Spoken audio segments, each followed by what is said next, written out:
बिल्कुल, मुझे लगता है सरकार ओवर रिएक्ट कर रही है। जैसे जनरल नरवणे की बात कर ले, जब राहुल गांधी बोल रहे थे और अगर राहुल गांधी बोल कर के वो दोनों पन्ने पढ़ देते और उसके बाद बात आई गई हो जाती, ज्यादा से ज्यादा स्पीकर ये कर सकते थे, बाद को लगता कोई चीज रिकॉर्ड से बाहर कर देते, रिकॉर्ड से बाहर करवा देते मैक्सिमम।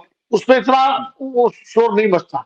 लेकिन जिस तरह राहुल गांधी को रोका गया, जिस तरह रूलिंग बेंच ने जो है राहुल गांधी के भाषण को नहीं होने दिया और स्पीकर ने भी बार बार रूलिंग दी, नतीजा क्या हुआ? वो जनरल नरवणे की किताब के दोनों पन्ने हर व्यक्ति के सोशल मीडिया अकाउंट में पहुंच गए। आज जो है हर एक के इंस्टाग्राम अकाउंट, व्हाट्सएप में और फेसबुक पेज पर और एक्स हैंडल पर सब जगह वो पन्ने मौजूद है। उसके बाद वो किताब जो कथित रूप से जिसको कहते हैं कि वो किताब है, तो उसका पीडीएफ वायरल हो गया। यानी राहुल गांधी जो बात पार्लियामेंट में कहकर कहना चाहते थे, जिसको रोका गया, वो पूरे देश में पहुंच गई। और उसके बाद फिर पेंगुइन को भी जाना पड़ा बचाव में, जनरल नरवणे को भी ट्वीट करना पड़ा और वो किताब भी लेकर राहुल गांधी हार्ड कॉपी आ गए।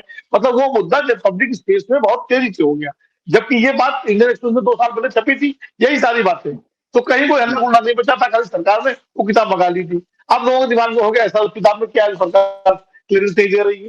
35 में से 34 किताबें दे चुकी है, आखिर इसी किताब क्यों नहीं दे रही है? कुछ तो है, ये कुछ तो है। तो ये सरकार का ओवर रिएक्शन।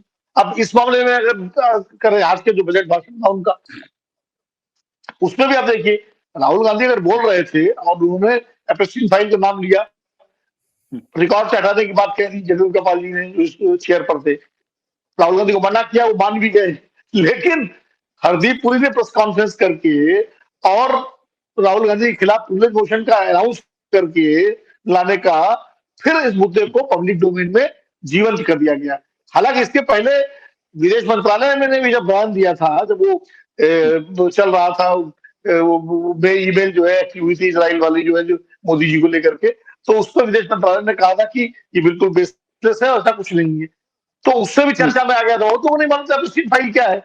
लेकिन अब ये, और अब तो पब्लिक बिल्कुल पब्लिक डिस्कोर्स भी आ गया। तो मुझे लगता है कि सरकार कहीं मतलब बहुत ज्यादा ओवर रिएक्ट करके, ज्यादा डिफेंसिव पोजीशन लेकर के और अपने को बचाने की कोशिश में उलझती जा रही है, अभी ये लग रहा है। और जो चीजें सरकार नहीं चाहती है कि पब्लिक डोमेन में आए सब, वो आती चली जा रही है। अभी इंडो अमेरिकन डील है, अब इंडो अमेरिकन डील जो है, ट्रेड डील जो है, इसको लेकर के बहुत सारी बातें, मान लीजिए सवाल है।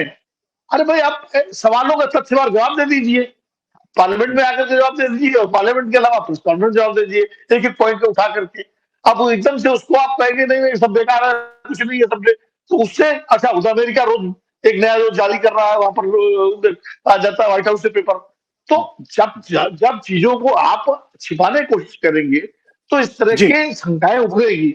इसीलिए कहा जाता है कि बेस्ट तरीका यही है कि जो सूचनाएं उपलब्ध है वो आप पब्लिक डोमेन में डाल दीजिए और कहिए कि भाई ये है। तो मुझे ठीक लगता है। है कि हरदीप पुरी साहब ने आज प्रेस कॉन्फ्रेंस करके एपस्टीन फाइल के मुद्दे को, जो जनता के बीच विमर्श का मुद्दा नहीं था, वो खाली कुछ हमारे आपके जैसे मीडिया के लोग या पॉलिटिकल सर्किल या जो थोड़ा उन्हीं के बीच का मुद्दा था, लोगों तक वो पहुंच एक गई बात। पब्लिक विमर्श का मुद्दा बन गया।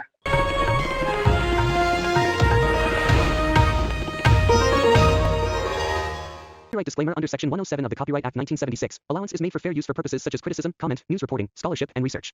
Fair use is a use permitted by copyright statute that might otherwise be infringing.